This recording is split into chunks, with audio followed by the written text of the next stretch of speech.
Sonnet 116 இந்த சானட்டில் Shakespeare ரெண்டு விஷயத்தை கன்வே பண்ணியிருப்பார். What is not true love, how is true love. True love எது மாதிரி இல்லை, ட்ரூ லவ் எப்படி இருக்குது, இதை தான் பேசியிருப்பார்.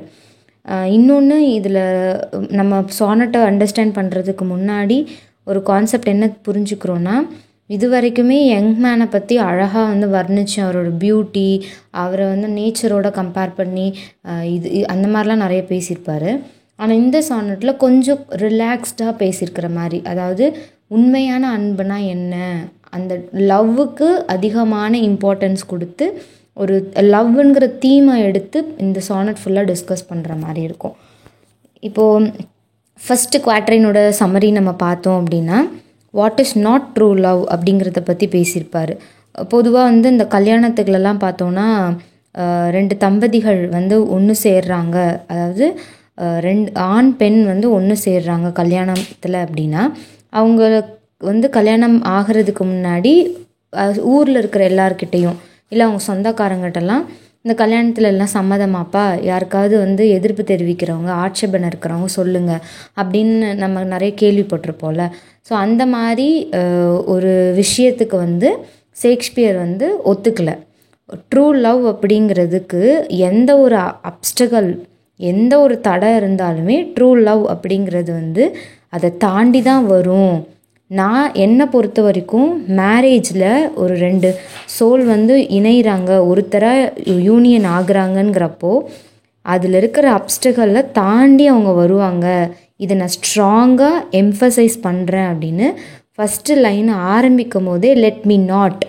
யூஸ்வலாக அந்த செரிமோனிலலாம் நீங்கள் கேள்வி கேட்பீங்க, அந்த மாதிரி நான் கிடையாது, ஆட்சேபனையே ட்ரூ லவ்வில் கிடையாது அப்படிங்கிற ஒரு அழகான ஸ்டேட்மெண்ட்டோடு ஆரம்பிப்பார் ஃபஸ்ட்டு குவாட்ரைனில்.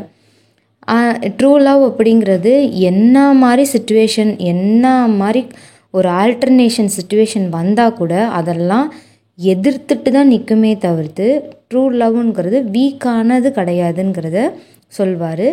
அதே அந்த ஃபஸ்ட்டு குவாட்ரைனில் லாஸ்ட்டில் என்ன ஷேர் பண்ணியிருப்பாருன்னா, ஒரு வேளை யாராவது ட்ரூ லவ்வை சேஞ்ச் பண்ணணுன்னு அட்டெம்ப்ட் ட்ரை பண்ணிங்கன்னா கூட அவங்க அந்த ட்ரூ லவ்வில் ரிமூவ் ஆக மாட்டாங்க. இதுதான் ஃபஸ்ட்டு குவாட்ரைனோட எக்ஸ்ப்ளனேஷன். செகண்ட் குவாட்ரைனில் ரெண்டு மெட்டஃபாரை யூஸ் பண்ணியிருப்பார். ஒன்று என்னென்னா லைட் ஹவுஸ், ரெண்டாவது என்னென்னா போல் ஸ்டார். லைட் ஹவுஸ் எப்படி ஹெவியான புயலை தாண்டியும் நிற்குது, அது நிலக்குழஞ்சி போலையோ, அந்த மாதிரி தான் ட்ரூ லவ்வும் எவ்வளோ பெரிய டிஃபிகல்ட்டிஸ் வந்தாலும் ட்ரூ லவ் ஷேக் ஆகாது. அண்ட் செகண்ட் மெட்டஃபாரில் நார்தன் போல், அதாவது போல் ஸ்டார்னு சொல்லுவோம்ல, அந்த போல் ஸ்டாரை வச்சு தான் அந்த கடலில் இருக்கிறவங்கலாம் பயணிப்பாங்க, நிலத்தில் இருக்கிறவங்கலாம் நடந்து போவாங்க, வழிகாட்டியாக அந்த போல் ஸ்டாரை யூஸ் பண்ணாங்க அப்படின்னு நம்ம படிச்சிருக்கோம் இல்லையா. அந்த போல் ஸ்டார் மாதிரி தான் ட்ரூ லவ்வும். எப்படி போல் ஸ்டார் ஒருத்தவங்க தொலைஞ்சு போகாமல் ஒரு ப்ராப்பரான டைரக்ஷனில் போக ஹெல்ப் பண்ணுதோ, பர்டிகுலர்லி இந்த கடலில் பயணிக்கிறவங்களுக்கு ஹெல்ப் பண்ணுதோ, அந்த மாதிரி தான் இந்த போல் ஸ்டாராக இருக்கிற ட்ரூ லவ்வும் ஒரு நிறைய விஷயங்களை கைட் பண்ணுற ஒன்றா இருக்குது. அதே இந்த நார்த் ஸ்டாரோடைய டைரக்ஷன்ஸை நம்மளால் மெஷர் பண்ண முடியும். பூமியில் இருக்கிற நிறைய அஸ்ட்ரானட்ஸாக இருக்கட்டும், இல்லை அஸ்ட்ரானமி அந்த ஜோதிடர்கள், இவங்க எல்லாருமே அந்த திசையை கணக்கிடுவாங்க.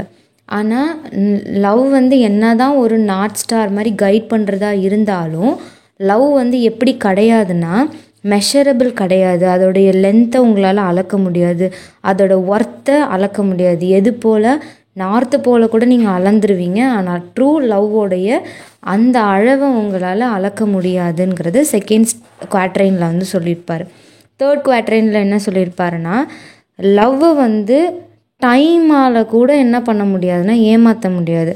ஸோ டைம் ஃபிசிக்கலாக இருக்கக்கூடிய அழகை வேணால் எடுக்குமே தவிர்த்து லவ் அந்த இதில் ஏமாந்து போகாது. ஒரு வேளை சாவே லவ்வுக்கு நடந்தாலும் அந்த டைம் அப்படிங்கிற அந்த இது சேஞ்ச் ஆகிறதுனால தானே நமக்கு சாவு வருது, பிறக்கிறோம், இறக்குறோம், அந்த 7 ஸ்டேஜஸ் தாண்டி நம்ம வாழ்கிறோம் இல்லையா. ஸோ ஒன்ஸ் அந்த ஸ்டேஜ் முடிஞ்சதுக்கப்புறமா நம்ம இறந்து போகிறோம். அந்த சாவே நினச்சா கூட, அந்த டைம் அப்படி மாறி சாவே நினச்சா கூட லவ் ஸ்டேபிளாக தான் நிற்கும். டைமால் லவ்வை மாற்ற முடியாது, ஈவன் ஃபிசிக்கல் பியூட்டி போனாலுமே. அப்படிங்கிறத சொல்வார். அண்ட் லாஸ்ட் அந்த தேர்டு குவாட்ரைனில் லாஸ்ட் 2 லைனில் என்ன சொல்லியிருப்பார்னா, லவ்வால் கடந்து போகிற நிமிடங்களை வச்சு இல்லை கடந்து போகிற வாரங்களை வச்சோ லவ் வந்து அஃபெக்ட் ஆகாது. லவ் வந்து இந்த உலகமே முடிவை போகுது அப்படின்னா, இந்த உலகத்துக்கே ஒரு முடிவு இருக்குனாலும் அந்த முடிவையே என்டியூர் பண்ணுற அளவுக்கு சக்தி லவ்வுக்கிட்ட இருக்குது. அதுதான் ட்ரூ லவ் அப்படிங்கிறத தேர்ட் குவாட்ரைனில் பேசியிருப்பார். அழகாக அந்த லாஸ்ட் அந்த கப்லெட்டில் என்ன சொல்லியிருப்பார்னா, இஃப் இந்த ட்ரூ லவ்வில் வந்து ஏதோ ஒரு ராங் இருக்குது, நான் சொன்னதில் இப்போ ஏதோ ராங் இருக்குது, அதை நீங்கள் எனக்கு ப்ரூவ் பண்ணிட்டீங்கன்னா இந்த ட்ரூ லவ்ங்கிற அந்த கான்செப்ட் இருக்குல்ல, ஸோ அதை பற்றி நான் இனிமேல் எழுதவே மாட்டேன் அப்படின்னு ஷேக்ஸ்பியர் சொல்லி முடிச்சிருப்பார். ஸோ இதுதான் பார்த்தோன்னா sonnet 116 quatrain summary and couplet சம்மரியாக இருக்குது. வீடியோ பிடிச்சிருந்ததுன்னா லைக், ஷேர், கமெண்ட் அண்ட் மறக்காமல் சப்ஸ்கிரைப் பண்ணுங்கள். அண்ட் தேங்க்ஸ் ஃபார் வாட்சிங்.